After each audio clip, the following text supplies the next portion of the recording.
அனைவருக்கும் வணக்கம். இன்றைக்கி நம்ம நேரலையில் பண ஈர்ப்பு, அதாவது பண வரவுக்கான பரிகாரத்தை பற்றி பார்க்கலாம் அப்படின்னு நம்ம சொல்லியிருந்தோம். அது அடுத்தடுத்த பதிவுகளில் நமக்கு ஒவ்வொரு ராசிக்கும் எப்படி வழிபாடு செஞ்சால் அல்லது என்னென்ன விதிமுறைகளை பயன்படுத்தினா உங்களுக்கு நல்ல ஒரு பண வரவு, அந்த பண வரவுங்கிறது லாங் லைஃப், நீண்ட நெடிய, அதாவது உங்கள் காலத்துக்கும் அது ஒரு சரியில்லாத தசாபுத்தி நடந்தாலும் சரி, அந்த காலத்தில் கூட அது சரியான முறையில் பயன்படணும். அப்படிப்பட்ட ஒரு பரிகார சூட்சுமத்தை தான் நம்ம சொல்ல இருக்கிறோம். முதல்ல பண வரவு அப்படின்னா என்ன அப்படிங்கிறது முதல்ல தெரிஞ்சுக்கணும். இந்த பணவரவு அப்படிங்கிற ஒரு விஷயத்த நம்ம எடுத்தோன்னா நம்ம என்ன நினச்சிக்கிறோம், ஒரு விஷயத்தை செஞ்சால் அல்லது இந்த கோயிலுக்கு போனால் அல்லது இந்த எண்களை எழுதினா அல்லது இந்த மந்திரம் சொன்னால் அல்லது இந்த ராசிக்கல்ல போட்டால், இப்படி ஏதாவது ஒன்று பண்ணனா தான் பணவரவு வருங்கிறது ஒரு கூற்று உண்மை இருந்தாலும், அதற்காக நீங்கள் எந்த அளவுக்கு தயாராக இருக்கிறீங்க அப்படிங்கிறது தான் நம்ம முதல்ல பார்க்கணும். அதாவது இறைவன் என்ன பண்ணுவார்னா, ஒரு விஷயத்த நாம் இவங்களுக்கு கொடுக்குறோம் அப்படின்னா அதற்கு முதல்ல நீ தகுதியாக இருக்கிறாயா அப்படின்னு பார்ப்பார். அதுக்கு முதல்ல நம்ம தகுதியாக இருக்கிறோமா அப்படிங்கிற ஒரு விஷயத்த எப்போவுமே பார்ப்பார். நீங்கள் ஒருத்தருக்கு கடன் கொடுக்கணும், உங்ககிட்ட ஒருத்தர் கடன் கேட்குறாரு, நீங்கள் உங்ககிட்ட பணம் இருக்குது, நீங்கள் கொடுக்கலான்னு நினைக்கிறீங்க. அப்போது ஒரு நல்ல வேலைக்கு போய்கிட்டு நல்ல வருமானம், அதாவது சம்பாதிக்கக்கூடிய நிலையில் இருக்கிறவங்களுக்கு நீங்கள் போய் கடன் கொடுத்தீங்கன்னா அந்த கடன் திரும்ப வரும். எந்த வேலை வெட்டிக்கும் போகாமல், எந்த வேலையும் செய்யாமல், இதாக வரும், அதாக வரும், அந்த பணம் வரும், இந்த பணம் வரும் அப்படின்னு சொல்லிகிட்டு இருக்கிறவன்ட்டு போய் நீங்கள் உங்கள்கிட்ட கடன் கேட்குறான் அப்படின்னா, அந்த நபர் கடன் கேட்குறாங்க அப்படின்னு பார்த்துக்கிட்டோம்னா, அவங்களுக்கு கொடுத்தீங்கன்னா கடன் வருமா? வராது. அப்போ நீங்கள் கொடுக்க முதல்ல யோசிப்பீங்களா? ஆம், யோசிப்போம். ஏன் யோசிக்கிறீங்க? அவன் வேலை வெட்டிக்கு போகலை, எதுவுமே பண்ணலை, அப்புறம் இவங்களுக்கு எதுக்கு நம்ம பணம் தரணும் அப்படின்னு நீங்கள் எப்படி யோசிக்கிறீங்களோ அது போல தாங்க இறைவனும் யோசிப்பார். இறைவனும் யோசிப்பாங்க, எல்லாருமே யோசிக்கிறது தான். ஸோ முதல்ல நம்ம பணம் வர்றதுக்கு உண்டான தகுதியை நம்ம முதல்ல வளர்த்துக்கணும். அப்போ பணம் வர்றதுக்கு உண்டான தகுதியை எப்படி சார் வளர்த்துக்கிறதுனா, தொடர்ந்து வேலைக்கு போகிறது ஒரு முக்கியமான ஒரு விஷயம் இருக்குது, அல்லது பிஸ்னஸ் பண்ணுறது. ஸோ ஏதேனும் ஒரு வகையில் அதற்கான முயற்சியும் அதற்கான பயிற்சியும் நீங்கள் சரியான முறையில் கடைப்பிடிச்சிங்கன்னா மட்டும்தான் இப்போ நான் சொல்லக்கூடிய பரிகாரம் உங்களுக்கான பரிகாரமாக இருக்கும். நான் எதுவுமே செய்ய மாட்டேன், ஆனால் எனக்கு பணம் வரணும் அப்படின்னா, அது கோடியில் ஒருத்தருக்கு வேணால் கிடைக்கலாம். திடீர் அதிர்ஷ்டங்கள் போல் அவங்க ஜாதகத்தில் அப்படி இருக்கலாம். அதற்கு பல கஷ்டங்கள் பட்டிருக்கலாம். சிலர் கஷ்டப்படாமல் கூட இருக்கலாம். அதுக்கு கோடியில் ஒருத்தரோ அல்லது பல கோடியில் ஒருத்தரோ, ஸோ லட்சங்களில் கூட கிடையாது, கோடிகளில் ஒருத்தர் தான் அந்த மாதிரிலாம் அமைய வாய்ப்புகள் இருக்குது. ஸோ இந்த மாதிரி இருக்கிற விஷயத்தில் நீங்கள் அதற்கான முயற்சியும் பயிற்சியும், அதாவது நம்ம எல்லா வகையிலையும் அந்த பண வரவுக்கு உண்டான தகுதியை நம்ம பெற்றிருக்கக்கூடிய நிலையில் முதல்ல நீங்கள் உங்களுடைய தகுதியை உயர்த்திக்கணும் அப்படிங்கிறத ஃபஸ்ட்டு சொல்கிறேன். இப்போ நம்ம அடுத்தடுத்து பரிகாரங்கள் உங்களுக்கு கொடுக்க தான் போகிறோம். அந்த பரிகாரங்கள் பல வகையில் இருக்குது. இப்போது பண வரவுக்கான பரிகாரம் ஏதோ ஒரே ஒரு விஷயத்தில் முடிவது இல்லை. முதல்ல அதை நீங்கள் தெளிவுபடுத்திக்கணும். ஏன்னா தெளிவுபடுத்தாமல் நான் கொடுக்கக்கூடிய பரிகாரங்களை செஞ்சு ஐயோ இது நடக்கலை, இது பிடிக்கல அப்படின்னு சொல்லக்கூடிய சூழல்களும் உங்களுக்கு வந்தாலும் வரலாம். ஸோ அப்போ நீங்கள் ஒரு தெளிவான மனநிலையில் என்னோடய பரிகாரத்தை, நான் சொல்லக்கூடிய பரிகாரத்தை, இறைவன் அருளால் கொடுக்கக்கூடிய பரிகாரத்தை நீங்கள் சரியான முறையில் பயன்படுத்தினீங்கன்னா வெற்றி நிச்சயம், இல்லைன்னா சொல்லலை. ஸோ நீங்கள் செய்ய வேண்டியது என்ன, நம்ம அதற்கான தகுதியை வளர்த்துக்கணும் அப்படிங்கிறது தான் அதனுடைய சரியான ஒரு விஷயம். எந்த வேலையும் கிடைக்கலையா, கிடைச்ச வேலைக்கு போங்க. அந்த வேலை உங்களை அதில் சின்சியராக இருந்தீங்கன்னா அந்த வேலை உங்களை உயர்த்தி கொண்டுட்டு போகும், அதில் மாற்று கருத்து இல்லை. ஸோ நம்ம முதல்ல செய்ய வேண்டியது என்ன அப்படின்னா, ஏற்கனவே சொன்னதே தான், நம்ம அதற்கு தயாராக இருக்கணும். சரிங்க. இப்போது முதல் விஷயம், ஜோதிடம் மூலியமாக உங்களுக்கு பண வரவுக்கு உண்டான பரிகாரங்களை கொடுத்தோன்னா நிச்சயம் 100% வெற்றி பெறும். ஆனால் அந்த 100% வெற்றி பெறுவதற்கு நான் கொடுக்கக்கூடிய அந்த கிரகத்தின் பரிகாரம் உண்டான தசாபுத்தி உங்களுக்கு நடந்துச்சுன்னா 100% வெற்றி பெறும். ஒருவேளை தசா புத்தி உங்களுக்கு அது நடக்கலை அப்படிங்கிற பட்சத்தில் உங்களுக்கு 60 to 70% வெற்றி பெறும். அதில் மாற்று கருத்து இல்லை. அப்போது ஜோதிட சாஸ்திரத்து மூலம் உங்கள் ராசிக்கு அல்லது உங்களுடைய லக்னத்திற்கு, ராசி லக்னத்திற்கு நான் பொதுவாக தான் அப்படி தான் கொடுத்தாகணும். ஏன்னா நான் உங்கள் ஜாதகத்தை பார்த்து சொன்னேன்னா 2, 6, 10 என்னென்ன கிரகங்கள் இருக்குது, அப்போ அந்த கிரகங்களை சார்ந்து எப்படி பரிகாரங்களை கொடுக்கலாம் அப்படிங்கிறத நான் சிந்தித்து உங்களுக்கு சரியான முறையில் கொடுக்க முடியும். தொடர்ந்து நீங்கள் அந்த பரிகாரங்களை செஞ்சுட்டு வரும்போது அந்த பரிகாரம் 100% வெற்றி பெறும். இதுவே நான் பொது பரிகாரம் தான் இப்போ உங்களுக்கு கொடுக்குறேன். ஏன்னா அத்தனை பேர்த்துக்கும் நம்ம ஒவ்வொருத்தருக்கும் இலவசமாகவே அப்படி போட முடியாது. ஏன்னா இப்போது உதாரணத்துக்கு ஒருத்தர் ரிஷப லக்னமாக இருக்காங்க. இப்போ 2ஆம் இடத்துல, 6ஆம் இடத்துல, 10ஆம் இடத்துல என்னென்ன கிரகங்கள் இருக்குது, ஏது இருக்குதுன்னு நமக்கு தெரியாது. அப்போது 2ஆம் இடத்துல சூரியன் இருந்தால், 6ஆம் இடத்துல சுக்கிரன் இருந்தால், 10ஆம் இடத்துல ராகு இருந்தால், ஸோ இப்படி இருந்தால்னா அது உங்களுக்கான பரிகாரமாக நம்ம சொல்லவும் முடியாது. ஸோ எல்லாரும் சொல்லும்போது பொதுவான பரிகாரத்தை என்னால் அப்படி சொல்லிடவும் முடியாது. அது வேஸ்ட்டு தான் உங்களுக்கு. ஆனால் காலப்புருஷ தத்துவத்தின் அடிப்படையில் நான் கொடுக்குற பரிகாரம் உங்களுக்கு நான் முன்பே சொன்னது போல் 60 to 70% நன்மை தரும். தசாபுத்தி நடந்துச்சுன்னா 100% நன்மை தரும். அப்போது நம்ம பண வரவுக்கான முயற்சியும் பயிற்சியும் அதற்குண்டான தகுதியை நம்ம வளர்த்துக்கிட்டு நம்ம ஜோதிட சாஸ்திரத்தில் சித்தர்கள் வழிகாட்டிய, இறைவன் வழிகாட்டிய, சித்தர்கள் வழிகாட்டிய அந்த சாஸ்திர அடிப்படையில் உங்களுக்கு சில விஷயங்களை கொடுக்கும்போது அந்த வழியில் நீங்கள் பயன்படுத்தும் போது 100% அதை நீங்கள் வெற்றி பெற முடியும். சும்மா ஏதோ தானவோ இல்லை ஒரு ஆல்ஃபபெட்டிக் அடிப்படையிலையோ அப்படிலாம் கொடுக்கப்படுற பரிகாரமாக இருக்காது நிச்சயம். நான் உங்களுக்கு ஒவ்வொரு ராசிக்கும் நான் வீடியோ வடிவில் பதிவு செஞ்சுட்டேன். அது ஒரு நாளைக்கு 2 ராசிக்கு பண வரவுக்கு உண்டான வீடியோ நிச்சயம் வரும். ஒரு வாரத்தில் 6 நாளில் 12 ராசிக்கு வந்துடும். அதனால் கொஞ்சம் பொறுமை காத்து இருங்க. உங்கள் வீட்டிலே 4-5 ராசிகள் இருக்கும், 4-5 லக்னங்கள் இருக்கும்.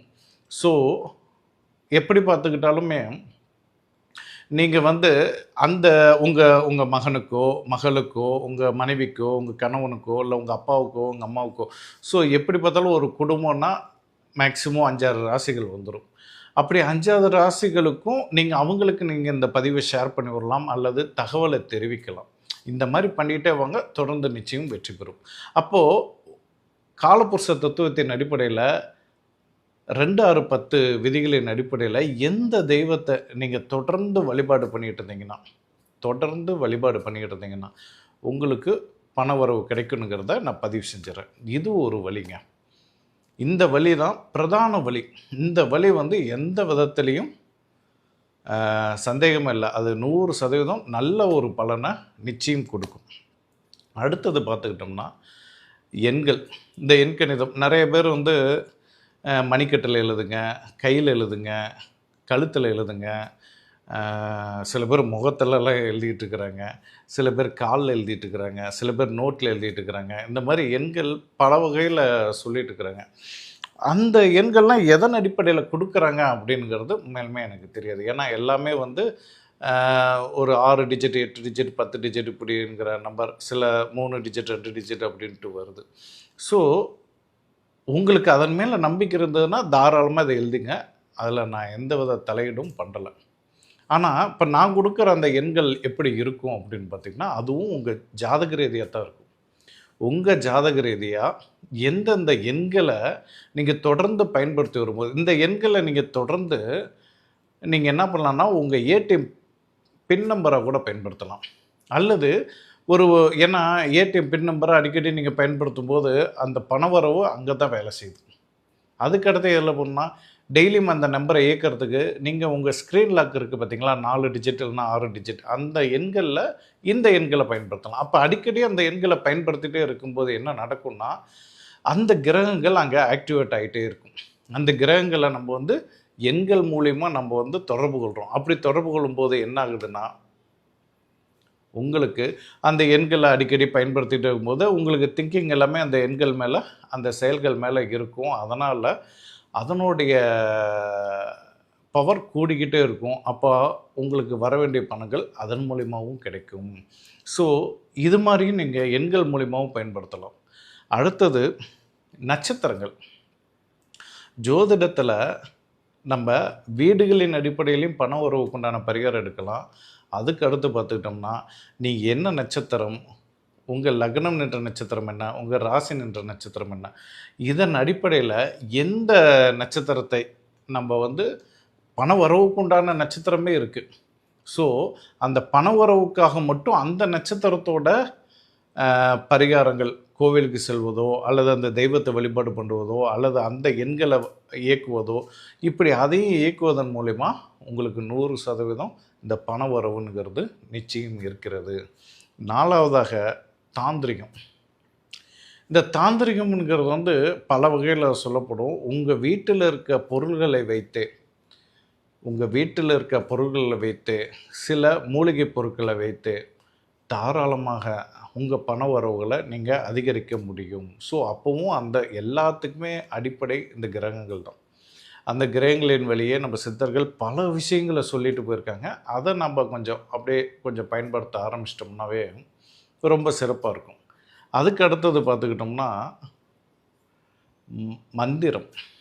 இந்த மந்திரம் அப்படின்னா பண வரவுக்கு உண்டான மந்திரங்களும் இருக்குங்க. அதுவும் உங்கள் ஜாதக ரீதியாக தான், இந்த ராசிக்கு உண்டானது தான் நான் சொல்ல போகிறேன். எல்லாம் எங்கே சுற்றி வந்தாலுமே பொதுவாக சொல்லக்கூடிய விஷயங்களை நான் சொல்வது இல்லை.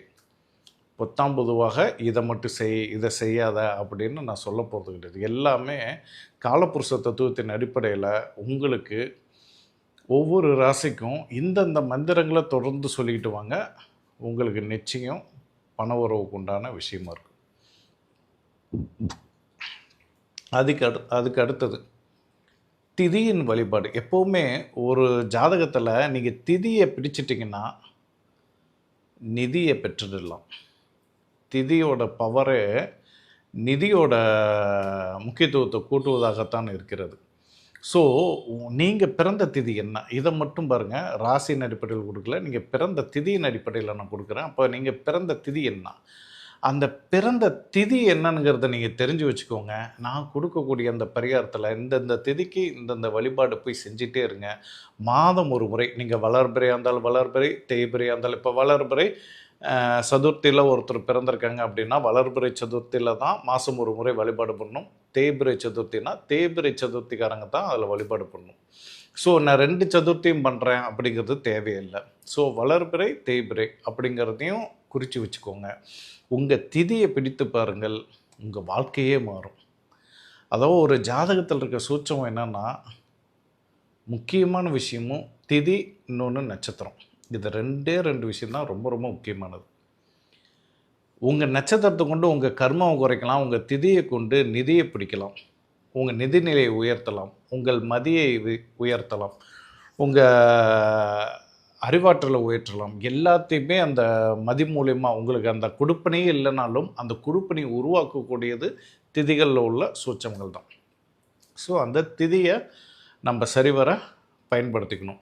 அப்போ உங்கள் பிறந்த நட்சத்திரத்தை தெரிஞ்சு வச்சுக்கோங்க, பிறந்த திதியும் தெரிஞ்சு வச்சுக்கோங்க, நீங்கள் என்ன ராசினுங்கிறதும் தெரிஞ்சு வச்சுக்கோங்க. ஸோ இதெல்லாம் தெரிஞ்சு வச்சுக்கிட்டு இருந்தீங்கன்னா நான் சொல்லக்கூடிய பதிவுகள் உங்களுக்கு ரொம்ப எளிதாக புரியும். அதுக்கு அடுத்து பார்த்துக்கிட்டோம்னா நவரத்தினங்கள், அதாவது ராசிக்கல்னு சொல்கிறோம் பார்த்தீங்களா. இங்கே பாருங்கள், நான் ஒரு ராசிக்கல் போட்டிருக்கேன். ஆக்சுவலாக இது வந்து நம்ம என்ன பண்ணுறோம், சொல்லக்கூடாது, சில விஷயங்களை சொல்லக்கூடாது. ஏன்னா அதுக்கப்புறம் அது ஒரு திருஷ்டி வந்து விழுந்துட்டுருக்கும். ஸோ ஆகாதுன்னு சொல்லுவாங்க, ஆனால் அதை நம்ம செயல்படுத்தி பார்த்தோம்னா தெரியும் என் ஜாதகத்தில் அந்த பலம் இருக்குது, அதனால் நான் அதை செய்கிறேன். நிச்சயமாக நல்ல ஒரு சூழலை அப்படியே க்ரோத் கொஞ்சம் கொஞ்சமாக உயர்ந்துட்டு தான் வருது. ஸோ ஸ்டோன்ஸை எப்படி போடணும், ராசிக்கல் எப்படி போடணும், எந்தெந்த ராசிக்காரங்க எந்தெந்த ஸ்டோன்ஸ், ஒரு ஸ்டோன்ஸ் போகிறதோட ஒரு மோதிரத்தில் 2 ஸ்டோனாக பயன்படுத்துவது எப்போவுமே ஒரு சப்போர்ட்டிவ், ஒரு பேலன்ஸ். எப்போவுமே அந்த சப்போர்ட்டிவ் பேலன்ஸ் இருந்துட்டாலே நீங்கள் தடுமாறும் போதுமெல்லாம் உங்களுக்கு அந்த சப்போர்ட்டிவான கிரகம் உங்களை சப்போர்ட் பண்ணி அப்படியே லிஃப்ட் பண்ணி கொண்டு போய்ட்டுருக்கும். ஸோ அதனால் நீங்கள் பயப்படவே தேவையில்ல. ஆனால் ஒரே ஒரு கல் போடும்போது அந்த கிரகம் 6, 8, 12 கோச்சாரத்தில் வரும்போது நம்மளுக்கு சிக்கலை ஏற்படுத்துது. இப்போ பாருங்கள், நம்ம 2 விதமான கல் போட்டுக்கிறோமா, ஒரு கிரகம் 6, 8, 12 போகும்போது இன்னொரு கிரகம் அப்படி போகிறதுக்கு வாய்ப்பு இல்லை. ஏன்னா அதுக்கு தகுந்த மாதிரி தான் வருடக்கோளும் மாதக்கோளும் சம்திங் அப்படி தான் கொண்டு வரணும். ஸோ அப்போ அந்த சூட்சமத்தையும் நான் வந்து விதிகள் எல்லாமே வகுப்பில் சொல்லி கொடுத்துட்டுருக்குறேன். வகுப்பில் சொல்லி கொடுத்துருவேன். உங்களுக்கு தேவையானது எப்படி சோறாக்குறோனுங்கிறது முக்கியம் இல்லை, எப்படி சமையல் பண்ணுறோனுங்கிறது முக்கியம் இல்லை, சாப்பாடு ருசியாக இருக்கா, அவ்வளோதான் உங்களுக்கு தேவையானது. பொதுமக்களுக்கு அதுதான் தேவையானது.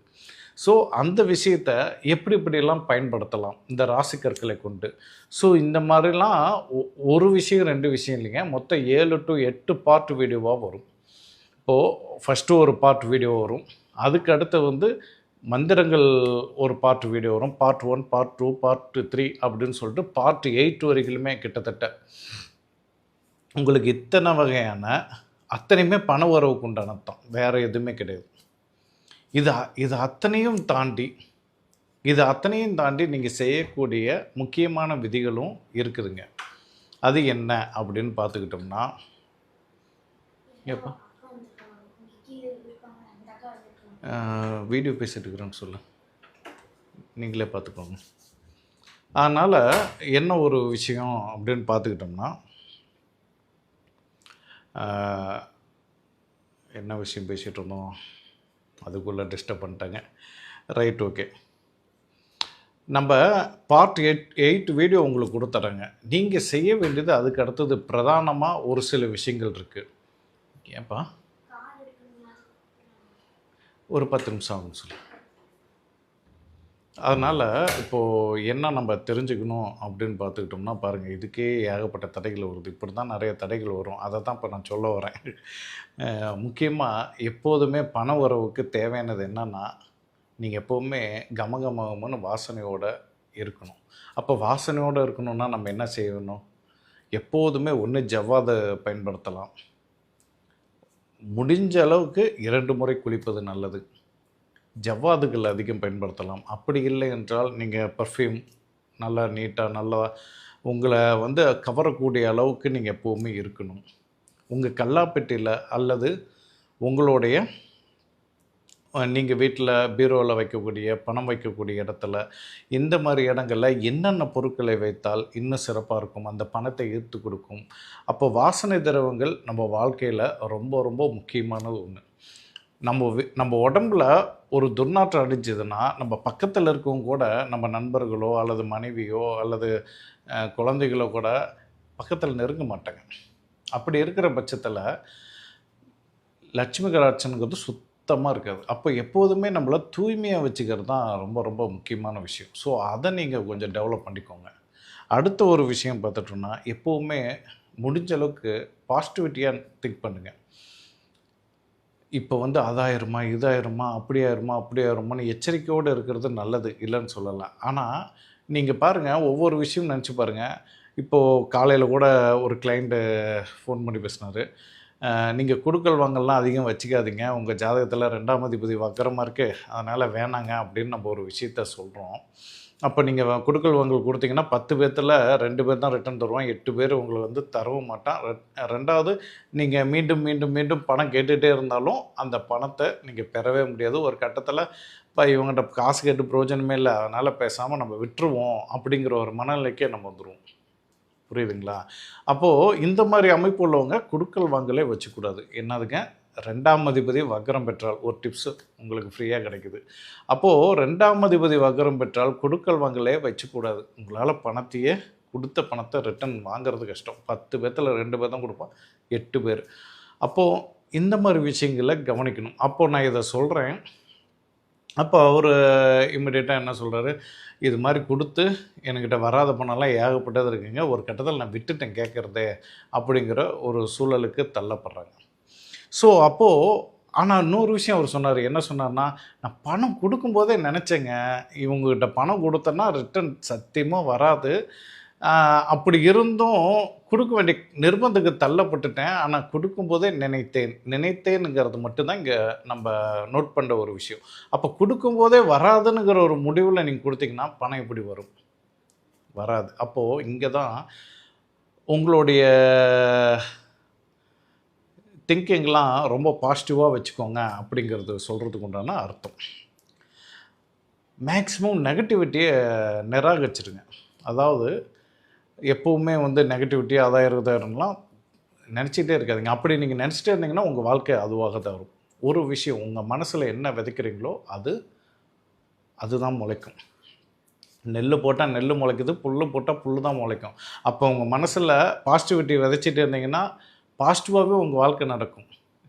நெகட்டிவிட்டி விதைச்சிருந்தீங்கன்னா நெகட்டிவாக போயிருக்கும். ஒருத்தனோட வாழ்க்கை அவன் நல்லா இருக்கணும், சந்தோஷமாக இருக்கணும், உயர்ந்துக்கிட்டே போகணும் அப்படின்னு அடுத்தவங்களை பற்றி நீங்கள் இப்படி உயர்ந்துக்கிட்டே போகணும்னு நீங்கள் நினச்சி பாருங்களேன், நீங்கள் ஆட்டோமேட்டிக்காக உயர்ந்துட்டுருப்பீங்க. ஐயோ அவன் என்ன அவ்வளோ சிறப்பாக, எங்கள் மாமூட்டு பையன் இப்படி படித்து இப்படி பெரிய ஆள் ஆகிட்டான்பா, எங்கள் சொந்தக்காரங்களாம் பெரிய பெரிய ஆள் ஆகிட்டாங்க, அவன்லாம் அப்படி ஆனது, நான் தான் இப்படியே இருக்கிறேன், என்னால் எதுவுமே பண்ண முடியல, என்னால் எதுவுமே செய்ய முடியல அப்படின்னு நம்மளுக்குள்ள ஒரு குறுகுறுன்னு ஒரு மனசு தோணும். எல்லாத்துக்குமே அது இருக்கிறது தான், இல்லாமலாம் இருக்காது. அவங்கவுங்க மனசாட்சி தொட்டு கேட்டோம்னா அந்த விஷயங்கள்லாம் இருக்கும். அப்போது இவங்களாம் அப்படி போகிறாங்க, அவங்களாம் இப்படி போகிறாங்க, அந்த ஜோசியர் என்னன்னா இன்றைக்கி 3 கோடிக்கு வீடு கட்டிட்டார், இந்த ஜோசியர் என்னன்னா 5 கோடிக்கு வீடு கட்டிட்டார், இந்த ஜோசியர் 1 கோடிக்கு வீடு கட்டிட்டார், நாம் தெருக்கோடியில் தான் நின்று பேசிகிட்டு இருக்கிறோம் அப்படின்னு நீங்கள் நினச்சிங்கனாலும் அதே தான் நடக்கும். அந்த தெருக்கோடியிலே தான் நீங்கள் நிற்க வேண்டிய சூழல் இருக்கும். பரவாயில்லையே, நல்லா சம்பாரிச்சாருப்பா, நல்லா சூப்பராக வந்தாருப்பா, நல்ல ஒரு உயர்வான இடத்துல இருக்காருப்பா, நல்லா இருக்காங்க, அதே மாதிரி நம்மளும் நல்லா வளர்ச்சி அடையணும், நல்லா வரணும் அப்படின்னு திங்க் பண்ணிகிட்டே இருங்களேன். அதுதான் பாசிட்டிவிட்டி. பாசிட்டிவாக திங்க் பண்ணிகிட்ருக்கேன். அந்த பாசிட்டிவாக திங்க் பண்ண உங்களுக்கு பாசிட்டிவாகவே வாழ்க்கையில் எல்லாமே நடக்கும். நீங்கள் நெகட்டிவாக திங்க் பண்ணிட்டு இருந்தீங்கன்னா உங்கள் வாழ்க்கையே அதிகமாகும். இதை சிம்பிளாக ஒரு விஷயத்த சொல்கிறேன் பாருங்கள். நீங்கள் சோக பாடல் அல்லது நல்ல இதமாக கொஞ்சம் வருடுற மாதிரி பாடல்கள் கேட்டுக்கிட்டே இருந்தீங்கன்னா உங்கள் வாழ்க்கை சோகமாக தான் இருக்கும். உங்கள் வாழ்க்கையில் நிறைய சோகங்கள் இருக்கும். ஒரு தடவை சோகம் பட்டுருச்சு, இப்போது நம்மளுக்கு இங்கே லைட்டாக பிச்சுக்குது, நம்ம லைட்டாக தேய்க்கும்போது சுகமாக இருக்கும், அதிகமாக தேய்ச்சிட்டு இருந்தோம்னா புண்ணாயிரும், ரத்தமே வந்துடும். அந்த மாதிரி சோக பாடல்கள் எப்படி கேட்கணும் அப்படின்னா, எப்பயாவது ஒன்றும் மனதுக்கு ஆறுதலாக இருக்கும்போது ஏதோ ஒரு எஃப்எம்லேயோ இல்லை ஏதோ ஒரு சூழல் அதுவாக வருதா, அப்படியே அதை கேட்டுட்டு அதை ரசிச்சுட்டு விட்டுட்டு போயிடணும். சே ரைட் ஓகே அப்படின்னு. அதை ரிப்பீட்டட் மோடில் அடிக்கடி எப்போ பார்த்தாலும் வீட்டில் போய் உட்காந்தா சோக பாடல் கேட்பது, காரில் போனால் சோக பாட்டு கேட்குறது, இப்படி வந்து எந்த பாட்டை நீங்கள் அதிகம் விரும்பி விரும்பி கேட்குறீங்களோ நீங்கள் கவனித்து பாருங்கள், அந்த பாட்டில் உள்ள வரிகள் என்னவோ அதுதான் உங்கள் வாழ்க்கையை தீர்மானிக்கக்கூடியதாக இருக்கும். ஏன்னா அந்த பாடல்கள் கேட்க கேட்க நீங்கள் என்ன பண்ணுவீங்க, அதையவே பாடிக்கிட்டு உங்கள் மனசில் ஒரு விதையை விதைச்சிக்கிட்டே இருப்பீங்க. அது ஒரு நாள் அறுவடைக்கு வரும். ஸோ இந்த சோக பாடல்களை அறவே தவிர்த்துருங்க. என்றாவது ஒரு நாள் கேட்கலாம். ஸோ அதான் நான் பிச்சுக்கிட்டால் நல்லா தான் இருக்கும், சுகமாக தான் இருக்கும். சோகப்பாடு கேட்க கேட்க சோகத்தில் இருக்கும்போது அது நல்லா தான் இருக்கும், இல்லைன்னா சொல்லலை. அதுவே ரொம்ப அதிகமாக போச்சுன்னா உங்கள் வாழ்க்கையும் சோகமாயிடும். ஆனால் அதே பாருங்கள், எப்போவுமே உங்களை உற்சாகப்படுத்தக்கூடிய, இளமையாக வச்சுருக்கக்கூடிய, ரொம்ப வந்து சந்தோஷமாக இருக்கக்கூடிய பாடல்களை, உற்சாகமாக இருக்கக்கூடிய பாடல்களை இதையவே கேட்டுட்டுங்க, உங்கள் வாழ்க்கை உற்சாகமாகவே இருக்கும். ஸோ நீங்கள் சோர்ந்து போனாலுமே இல்லை இல்லை இல்லை நம்மளுக்கு வாழ்க்கை இருக்குது, நல்ல ஒரு உயர்ந்த நிலைக்கு வருவோம் அப்படிங்கிற ஒரு சூழல் உங்கள் வாழ்க்கையில் நிச்சயம் இருந்து கொண்டே இருக்கும். ஸோ அதனால தான் பாசிட்டிவாக திங்க் பண்ணுங்கள் அப்படின்னு சொல்கிறோம். இவ்வளோ பரிகாரம் செஞ்சுட்டு நீங்கள் பாசிட்டிவாக திங்க் பண்ணலன்னா அந்த பரிகாரம் வேலை செய்யாது. அப்போ பரிகாரம் வேலை செய்யணுங்கிற நம்பிக்கையோடு இந்த பரிகாரத்தை செய்யுங்க. இப்போது நான் வந்து ஆரம்பத்தில் நிறைய பேர்த்த கேலி பண்ணுவேன். கேலி எப்படி பண்ணுவேன் அப்படின்னு பார்த்துக்கிட்டா, ஏன்டா போய் ஒழுங்காக சம்பாரித்து அதுக்குண்டான தகுதியை வளர்த்துக்கிட்டு நீங்கள் வந்து கையில் சிவப்பு கலர் பேனாவில் எழுதுனா என்ன, வெள்ளை கலர் அதாவது பச்சை கலர் பேனாவில் எழுதுனா என்ன, எதில் எழுதுனா என்ன அப்படின்னு சொல்லிட்டு நம்ம சொல்லிகிட்ருப்போம். ஆனால் அந்த எழுதும்போது ஒரு விஷயம் நடக்கும். என்ன இருக்கும், இந்த எண் எதற்காக எழுதுகிறோம், பணம் வரத்துக்காக. அப்போ பணம் வரணும் நம்ம மனசுக்குள்ளே அந்த விதையை விதைச்சிக்கிட்டே இருக்கும். ஆனால் அந்த எண் சரியான எண்ணா, நீங்கள் கூட்டி வர தொகை உங்கள் ஜாதகத்தில் 6, 8, 12 அதிபதி இருந்துச்சுன்னா உங்களுக்கு பணமே வராதுங்க. இதுதாங்க பிரச்சனை. அதனால தான் பொதுவான எண்களை நான் எடுத்துக்கிறதில்ல. அதில் 2 விஷயம் இருக்குது. பொதுவான எண்களை எடுத்துக்கிறதில்ல. அப்போது எல்லாமே சுற்றி முற்றி வந்துட்டால் உங்கள் ஜாதகத்துக்கு தான் நான் வந்து நிற்பேன். அப்போது நீங்கள் என்ன எண் வேணாலும் எடுத்துக்கலாம். அந்த எண் வந்து எத்தனையோ பேர் பதிவுகள் போடுறாங்க, இல்லைன்னுலாம் சொல்லலை. அந்த பதிவுகளில் வரக்கூடிய எண் உங்கள் ஜாதகத்துக்கு 6ஆம் அதிபதியோ 8ஆம் அதிபதியோ 12ஆம் அதிபதியாக இருந்ததுனால் அந்த நீங்கள் எவ்வளோ தூரம் எழுதினாலும் நீங்கள் என்ன தான் நினச்சிருந்தாலும் பெருசாக எடுபடாது. அப்போது நான் கொடுக்கக்கூடிய பரிகாரமே 6, 8, 12களை தவிர்க்கிறேன். ஸோ தவிர்த்து உங்களுக்கேற்ற சிறப்பான எண்களை தான் நான் கொடுக்க போகிறேன். அப்போ எந்த மாதிரி எண்களை கொடுக்குறோம், எந்த மாதிரி கோயில்களை சொல்ல போகிறோம், எந்த மாதிரி மந்திரங்களை சொல்ல போகிறோம், எந்த மாதிரி ராசிக்கற்களை சொல்ல போகிறோம், ஸோ இதெல்லாம் நான் உங்களுக்கு உண்மையிலுமே இலவசமாகவே கொடுக்குறேன். ஆனால் நீங்கள் செய்ய வேண்டியது என்னென்னா, எந்த ஒரு பரிகாரம் செஞ்சாலுமே அதை பரிகாரத்தை மட்டும் இலவசமாக பெறக்கூடாது அப்படிங்கிற ஒரு விதி இருக்குது.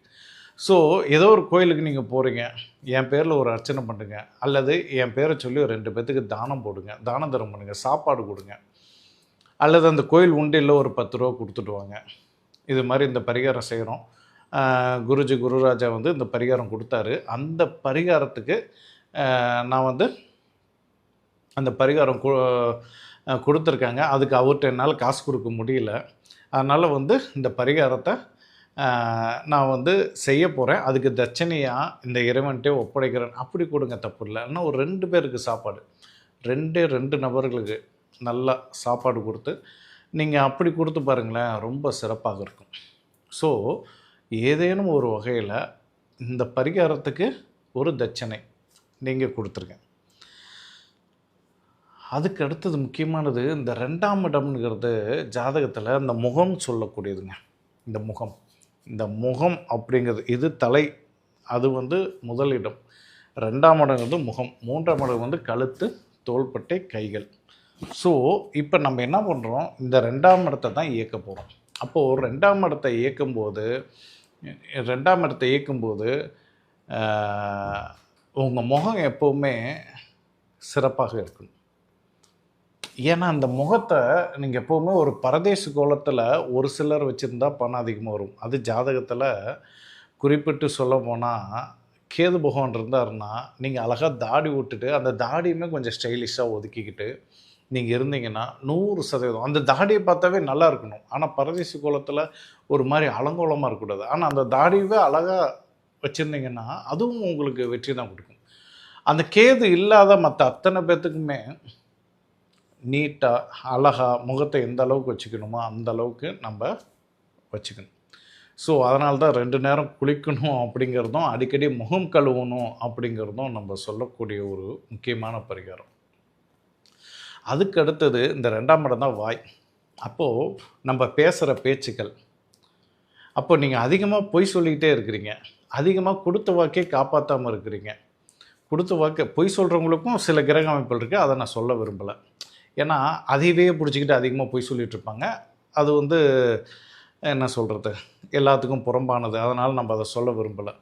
ஸோ சில பேர்த்துக்கு பொய் சொன்னாலும் வருமானம் வரும், நான் மறுக்கலை, அதை மறுக்கலை. அப்போ நான் இவ்வளோ பொய் சொல்கிறேன், எனக்கு வருமானம் வரலையா? எத்தனையோ பேர் வந்து ஆசை வார்த்தை கூறி பொய் சொல்லி தான் வந்து எம்எல்எம் போன்ற விஷயங்கள்லாம் செய்கிறாங்க. ஸோ வருமானம் வருது. ஒரு சிலர் மாட்டிக்கிறாங்க, ஒரு சிலர் தப்பிச்சு எஸ்கேப் ஆயிடுறாங்க, ஒரு சிலர் நாட்டை விட்டு போயிடுறாங்க, ஏதோ ஒன்று. ஆனால் அவன் சொகுசான வாழ்க்கை வாழ்ந்தானா, அவனுக்கு வருமானம் வந்துச்சா? ஆமாம் வந்துச்சு, இல்லைன்னு சொல்லலை. ஸோ அதுக்கும் ஜோதிடத்தில் வழி உண்டு. ஆனால் பொதுவாகவே பொய் பேசாதீங்க, கொடுத்த வாக்கை காப்பாற்றி ஆகணும்.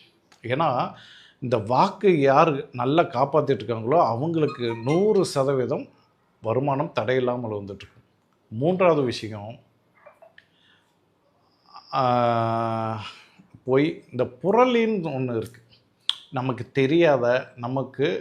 தெரியாத ஒரு விஷயமோ, நம்ம கண்ணில் பார்க்காத ஒரு விஷயமோ, அவன் அப்படி இருந்தான், இவன் இப்படி இருந்தா, இவங்க செய்தி என்னன்னு தெரியுமா, அவங்க செய்தி என்னன்னு தெரியுமா, இந்த புரளி பேசாமல் இருந்தோம்னாலே நம்ம வாழ்க்கை நல்லாயிருக்கும். சில நேரங்களில் மௌனமாக அமைதியாக போகிறது கூட நல்லது தான். ஒரு சிலரை தவிர ஜாதகத்தில் 2ல் ராகு இருக்கிறவன் பேசியே சலிக்கணும், அவனோட விதி அது, நான் இல்லைன்னு சொல்லலை. அப்போ அவன் பேசினாதான் வெற்றி பெற முடியும். இப்படி ஒவ்வொன்றுக்கும் இருக்குது. இதெல்லாம் உங்களுக்கு சூட்சமத்தை சொல்லித்தரேன், அடுத்தடுத்த பதிவுகளாகவே வரும்.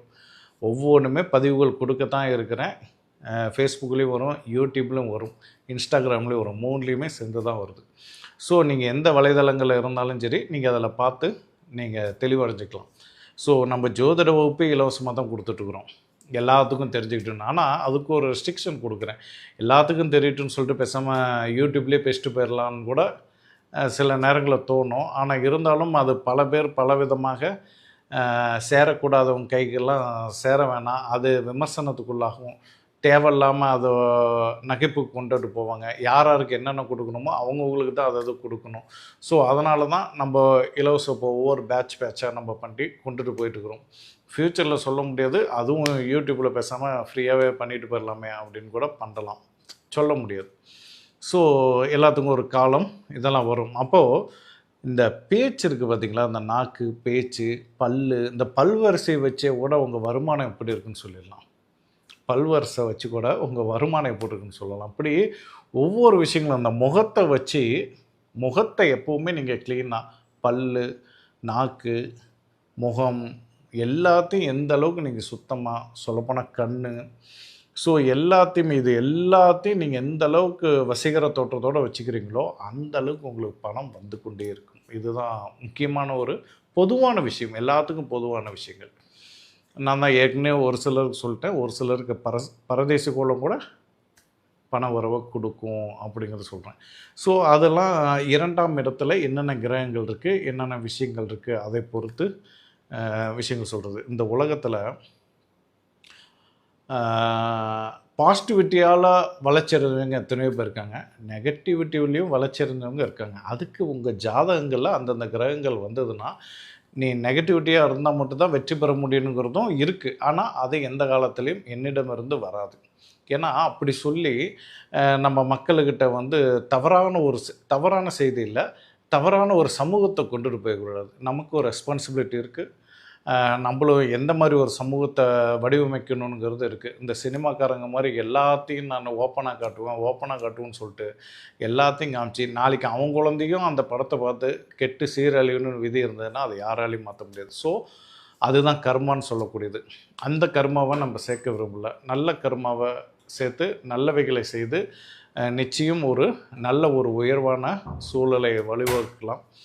உங்களோட வாழ்க்கையில் உங்களுடைய பணவரவு இன்றையிலிருந்து ஒரு வருடத்திற்குள் நான் கொடுக்கக்கூடிய பரிகாரம் சிலருக்கு மாதத்துக்கு ஒரு முறை செஞ்சால் போதும், சிலருக்கு தினமும் செஞ்சால் போதும், சிலருக்கு வாரக்கணக்கில் வாரம் செய்கிற மாதிரி இருக்கும், சிலருக்கு வந்து 3 வருட காலம் தொடர்ந்து செய்யக்கூடியதாக இருக்கும். எப்படி பார்த்தாலும் இன்றைய டேட்டை குறித்து வச்சுக்கோங்க. இன்றைக்கி 27ஆம் தேதி, உங்களுக்கு நாளையிலேருந்து இல்லைன்னா நாளை மறுநாள்லேருந்து உங்களுக்கு பதிவுகள் வந்துடும். அந்த பதிவுகள்லேருந்து நீங்கள் இந்த ஜூன் மாதத்துலேருந்து கணக்கு வச்சுக்கோங்க. 100% உங்கள் பொருளாதார நிலை ஒரு கிராஃபில் உயர்ந்திருக்கும். அடுத்தடுத்த வருடம் வளர்ச்சியை நோக்கி போகுமே தவிர நான் சொல்லக்கூடிய பரிகாரத்தில் வீழ்ச்சி என்பது இல்லை. 2வது விஷயம், இதெல்லாம் நடக்கும்னு நம்பிக்கையோடு செய்யுங்க. அப்படி எனக்கு அந்த நம்பிக்கை இல்லைன்னா நீங்கள் விலகி போயிருங்க. விமர்சனம் பண்ணிவிட்டு நீங்கள் தேவையில்லாமல் உங்கள் எனர்ஜி வேஸ்ட் பண்ணிகிட்டு இருக்க வேணாம். நீங்கள் கடந்து போயிட்டே இருங்க. நான் யாரையும் இதில் ஏமாற்றலை, யாரையும் வந்து மூட நம்பிக்கையில் மூழ்கடிக்க விரும்பலை. என்னை பொறுத்த வரைக்கும் நான் ஜோதிடத்துறையில் ஒரு கட்டத்துக்கு மேலே வரணும்னு வந்து இதில் இருக்கிற மூட நம்பிக்கைகள், பொதுவாக ஆன்மீகத்தில் இருக்க மூட நம்பிக்கைகளை ஒழிக்கணுங்கிறது மட்டும்தான் என்னோடய நோக்கம். ஸோ அதனால தான் சில பேர் சில விதமாக பதிவுகள் போடும்போதோ இது போடும்போது கொஞ்சம் எமோஷ்னல் ஆகிறேன், கொஞ்சம் தேவையில்லை. அதுவுமே இப்போ நான் விட்டுட்டேன். யாரை பற்றியும் எதை பற்றியும் கேட்க வேணாம். அவங்க பார்த்துட்டு போதும். நாம் கேட்ட வரைக்கும் போதும். நமக்கான லிமிட் முடிஞ்சது. வருங்காலத்தில் யாரோ ஒருத்தர் கேட்கட்டும், யாரோ ஒருத்தர் செய்யட்டும். நம்ம பாதையில் நம்ம ஒரு பாதையை வகுத்துருக்கோம், அந்த பாதையில் சிறப்பாக போயிட்டுருக்கோம். இன்னும் நிறைய பேசலான்னு தான் நினச்சேன், அதுக்குள்ளே ஒரு சின்ன அழைப்பு வந்துருச்சு. அதனால் மீண்டும் ஒரு காணொலியில் நான் நிச்சயம் உங்களை சந்திக்கிறேன். மொத்தம் 8 பார்ட் வீடியோ வரும். அதை முதலே சொல்லிட்டேன். அந்த 8 பார்ட் வீடியோவும் நீங்கள் நல்ல முறையில் பயன்படுத்தி, யாருக்கு எதில் ஹிட் ஆகும்னு எனக்கு தெரியாது. காரணம் என்னென்னா ஒவ்வொருத்தருக்கும் ஒவ்வொரு வகையில் ஹிட் ஆகும். ஸோ உங்கள் மனசுக்கு ஒன்று தோணும், இல்லை நம்மளுக்கு உண்டான பரிகாரம் இதுவாகத்தான் இருக்கும், இதை நம்ம பண்ணுவோம் அப்படின்னு தோணும். அந்த பரிகாரத்தை தொடர்ந்து செஞ்சு வெற்றி பெறுங்க. நன்றி, வணக்கம். முடிஞ்சால் இந்த பதிவுகளை நிறைய பேர்த்துக்கு வந்து கொண்டு போய் சேர்த்துங்க. ஏன்னா இதில் பொதுவான விஷயங்களும் நிறைய சொல்லியிருக்கேன். கொண்டு போய் நிறைய விஷயங்களை சேர்த்துங்க. நிறைய பேர்த்துக்கிட்ட உங்கள் நண்பர்கள்ட்ட, சொந்தக்காரங்கிட்ட வாட்ஸ்அப்லேயும் ஷேர் பண்ணுங்கள், ஃபேஸ்புக்லேயும் ஷேர் பண்ணுங்கள், யூடியூப்லேயும் போடுவேன். அதுலேயும் நீங்கள் தாராளமாக ஷேர் பண்ணலாம். ஸோ அது ஒரு புண்ணியத்தை நீங்கள் கொண்டு போய் சேர்த்துங்கன்னு இது நாள் வரைக்கும் நான் வந்து என் பதிவை லைக் பண்ணுங்கள், ஷேர் பண்ணுங்கன்னு நான் சொல்லிகிட்டு இருக்க மாட்டேன். ஆனால் ஒரு கட்டத்தில் நிறைய பேர்த்துக்கு நிறைய தகவல்கள் தெரிஞ்சுக்கணும். இந்த பதிவு உங்களை உண்மையாலுமே ஒரு நல்ல விஷயத்தை கொடுத்துருக்கு, பயனுள்ள பதிவாக இருக்குன்னா தாராளமாக ஷேர் பண்ணுங்கள். நன்றி, வணக்கம்.